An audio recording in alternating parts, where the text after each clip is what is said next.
Inside the walls of a Muskegon landmark, over the rumble of downtown traffic, a special kind of symphony plays on. It is a symphony of colors, shapes, textures, and contrasts. It is a fugue, a soundtrack, a story pieced together from artists around the globe.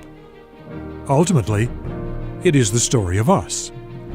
There is a direct link between art and vision, and rarely has that link been established so securely as in the Muskegon Museum of Art.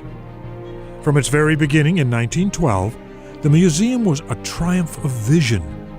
From the day of its launching, it was a venture of faith.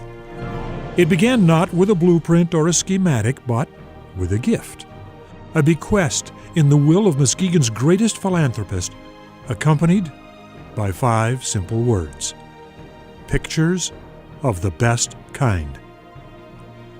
Guidance and material support.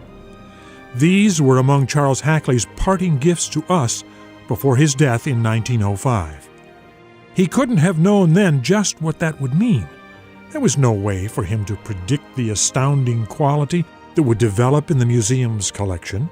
There was no way for him to foretell the astonishing diversity of the artists. Those artists would range from the meticulously trained to the naturally gifted. They would include some of the acknowledged masters of Europe and North America. They would include the children and grandchildren of slaves. No one could have seen this coming. What Charles Hackley did see, what he guessed at, what he gambled on, was a simple truth: that a community need not be limited by size, doubt, or insecurity, or anything less than its whole heart and soul. On June 21, 1912, the day it came into being, the Muskegon Museum of Art made history. It was the first building in the United States to be built expressly to house art for a city with fewer than 30,000 inhabitants. Population? It was just a number. Cities that value the best deserve the best. Nor has the museum been limited by history's whims and mood swings. Perhaps it was no coincidence that some of its best-known works were acquired during the Great Depression and World War II. Maybe that's a large part of what it means to be human. It's when times are at their very worst that we are at our best. Now we have reached the century mark, and we are still learning from our art. We are not just pioneers striving toward a new frontier. We are explorers, and this is a brave new world. It is a world where we can find breathtaking beauty in a bowl of fruit or in a foggy day on the beach. We can be intoxicated by the specter of a looming tornado or by the sassy tilt of a blues singer's head. Art is not just a journey of exploration, it is also a journey of self-discovery. It is as much revelation as expression. The lessons of our art are inscribed in the human genome.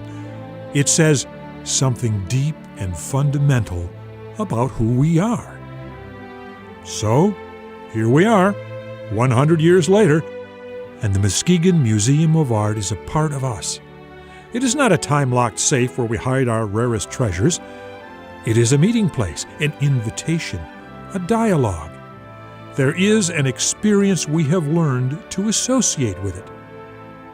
You find yourself drawn to that pair of classic columns. You enter the double doors, and as you take that familiar stroll, something calls your name.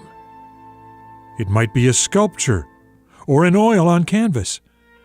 It might be a piece you've never seen before, or it might be a work you've seen dozens of times. Something you thought had nothing left to teach you. But there it is, familiar, and at the same time, brand new. There is a timeless dance you go through, as ancient as paintings in caves. It's a dance we've all done before. You look, you step back, and you look again. You tilt your head, hungry for fresh perspectives, waiting for lightning to strike, and almost without fail, lightning comes as called.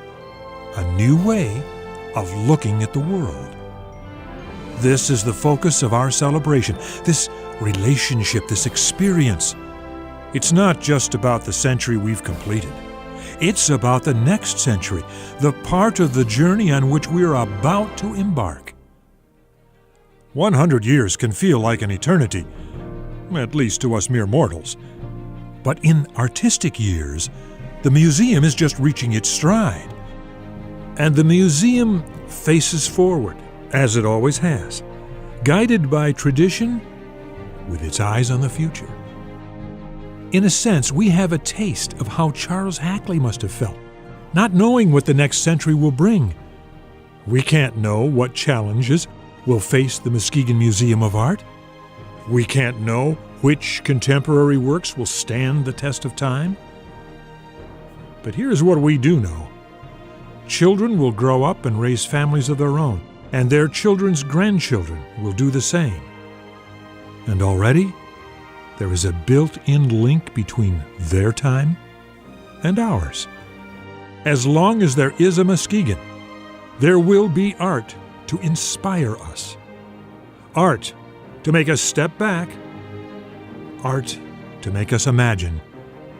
Art to make us see anew.